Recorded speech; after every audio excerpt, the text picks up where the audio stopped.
Hey guys, welcome in, welcome in, welcome in. 30 books in 30 weeks. What's going on?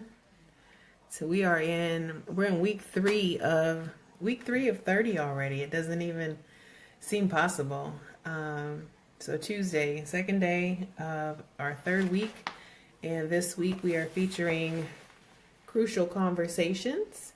And I'm going to be sharing with you guys some takeaways about how to engage in those conversations, those high stakes conversations when emotions are high, the stakes are high, and the opinions are miles apart. Basically, is what is the component of crucial conversation. So, as you guys are coming in, hey, what's going on, Ernestine? Welcome in. As you guys are starting to log in and to join me, please make sure that you share this out. For those of you who may be joining in for the very first time, welcome. Welcome. I appreciate you being here. My name is Marcy Batiste, and I'm a speaker and a trainer, and I help women shine. That's what I do. That's what my specialty is. And this year is focusing on raising the bar. What's going on, Pamela Williams? This year is focused on raising the bar, helping women shine, really, truly guiding women through the process of discovering their star power and then being able to fully embrace it. Being able to be front and center, being able to let the light shine, and then to be able to shine. What's going on, Malcolm? Being able to shine out on other people. In addition to that, hey Donovan, I have a consulting company called Bankable Success Advisors, which is a leading recovery solutions provider. So my specialty in that is trauma recovery, primarily. A lot of work with women, lots of work with domestic violence champion. I'm also an author, a public speaker, all that good stuff.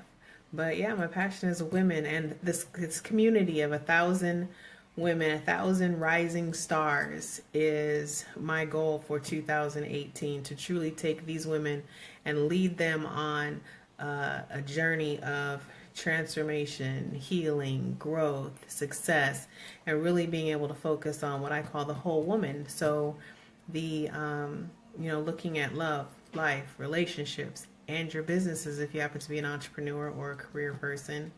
And certainly running a household is a business too. So no matter how you look at it, we're all far more alike than we are different. So this week, though, we're talking about crucial conversations. And yesterday I talked to you and shared with you guys from this book right here, Crucial Conversations. What's it say? Tools for talking when the stakes are high. And so I was talking about kind of what does that look like? How do you know you're in a crucial conversation? How do you get in one? How do you navigate it? And sometimes why don't we have the conversations that we know darn good and well we need to have? And typically, the higher the stakes, the more you have to lose, oftentimes the less likely we are, or more reluctant we are to want to actually have those crucial conversations. It gets scary. And oftentimes, in addition to avoiding that, you either avoid them altogether, or you avoid it, or you have them when you're in a moment of bad behavior. Your attitude's not right. What's going on, Joy? Hey, Kara. Your attitude's not right. You gotta, you're angry, you're frustrated.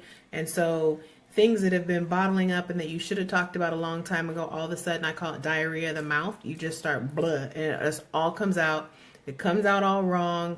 And what was already going to be a difficult conversation now becomes next to impossible to turn it productive.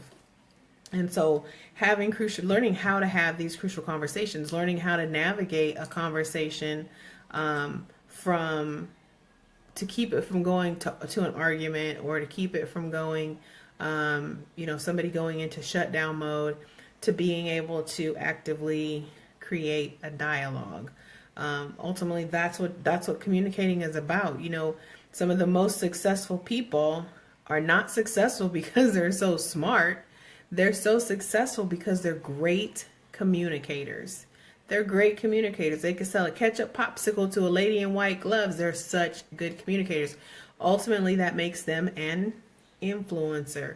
And if you can influence people, you can do just about anything. You can truly change lives by influence. It's amazing when you look at Jim Jones got all them people to drink the Kool-Aid because he could communicate. So you can communicate for good, you can communicate for evil.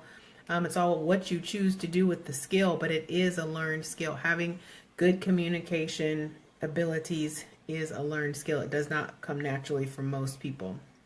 Very, very few people. How do you become an influencer? What makes a good communicator?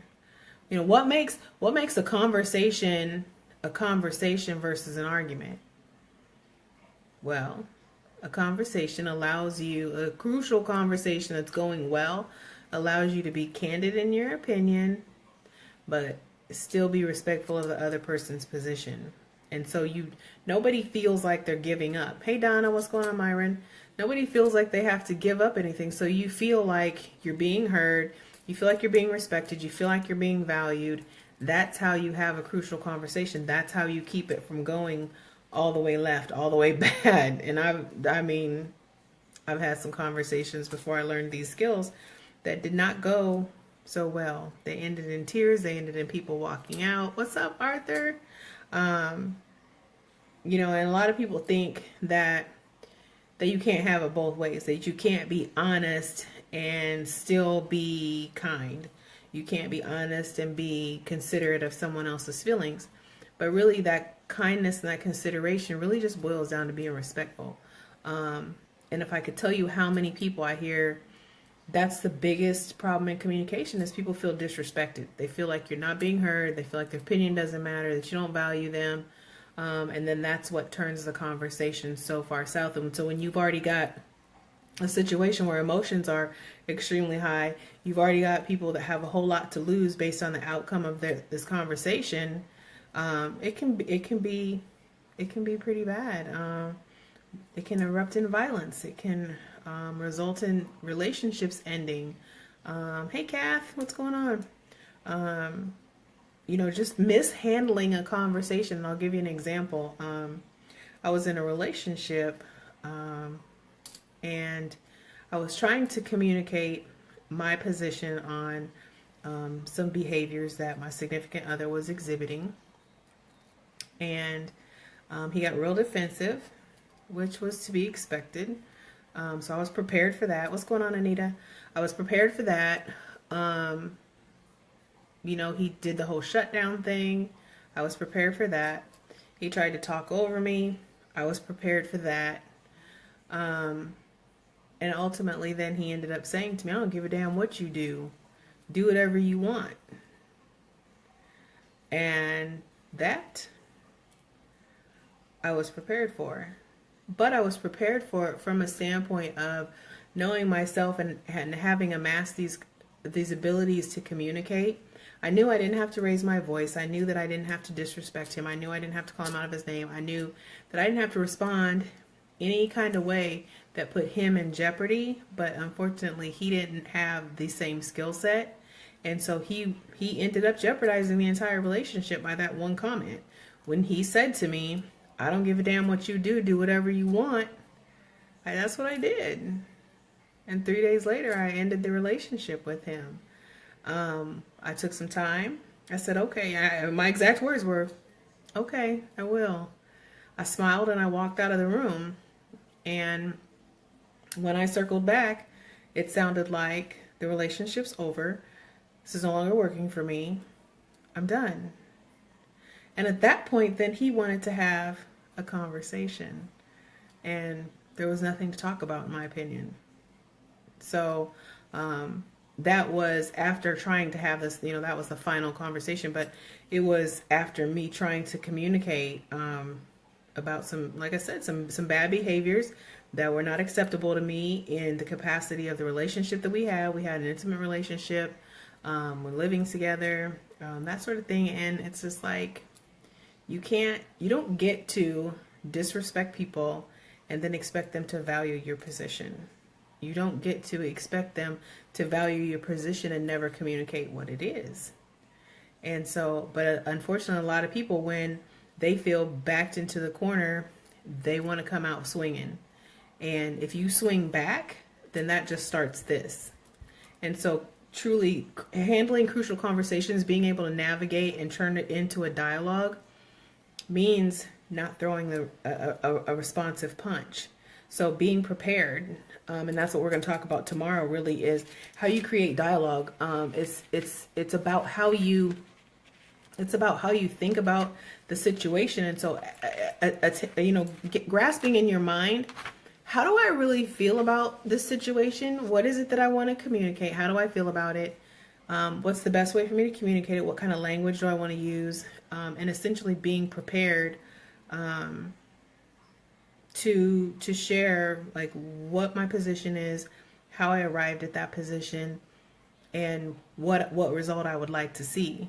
And not to say that everybody's always going to agree, because you're not. Sometimes you actually have to learn to agree to disagree, or you have to learn to compromise and find a middle ground that still allows both parties to feel respected and heard. But not everybody's able to do that. And so it's difficult to have crucial conversations with people who don't have the skills. But it's still better, even if you're the only one that has the skills to navigate these conversations, than to not attain the skill set yourself and go blindly into these conversations, these heated conversations, these high stakes conversations. After all, having high emotions is one of the hallmarks. That's one of the trademarks of a crucial conversation. That's what makes it a crucial conversation. High stakes, high emotion, and my mind just went blank. High stakes, high emotion, and differing opinions. So you already don't see the eye to eye on it. Like that's why you're engaging in it to begin with. So being able, like I said, for me, it's always been about making the other person feel like I hear them and that I'm open to have a conversation. But if you shut it down and you prove to me over and over again, I'm going to give you probably 2, maybe 3, depending on the level and the significance of the relationship. And certainly if it's a relationship that I can opt out of at that point, when you feel like you don't want to communicate, I'll opt out. No harm, no foul. We're good. And that's one of the things, that's one of the skills that I had to learn. That's one of the things that made me a good leader, was one of the things that made me successful in corporate America as an executive a senior vice president, or a vice president, as a part of the executive management team, was being able to have crucial conversations with my team, with customers, being that leader who's not going to engage on an emotional level. You can't, it doesn't work. And so make sure you guys tune in tomorrow, because I'm going to really take this conversation about having crucial conversations kind of to the next level. What's going on, Thomas? Hey, Ev. We're going to take it to another level and really talk about how do you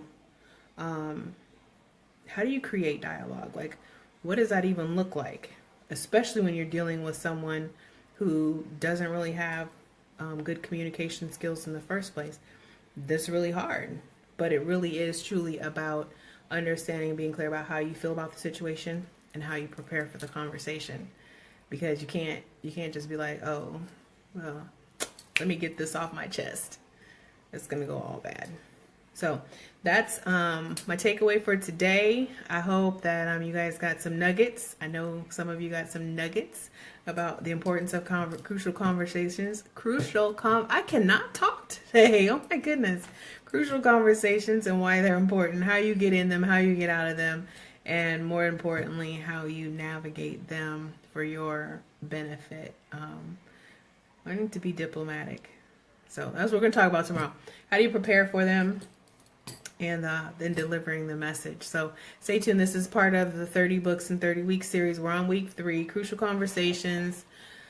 How to, what does it say? Tools for talking when the stakes are high. So tomorrow's day 3 from this book. We've got about 4 more days featuring this book and this subject matter, which is so important. It's important to relationships. It's important to careers. It's important to friendships. What's going on, V? It truly, truly is a game changer. So make sure you guys stay tuned. In the meantime and in between time, as always, I appreciate you for joining in. Oh, and if you haven't already done so and you pop over to YouTube, if you're checking us out on the replay on YouTube, make sure that you click that little subscribe button. I'd appreciate that. So yeah, Pamela, we'll be definitely back tomorrow. Like I said, I'm talking about really, let's get to the meat of the matter. How do you prepare for them? So we'll talk soon. In the meantime and in between time, guys, thanks for living life on Mars. I'm out.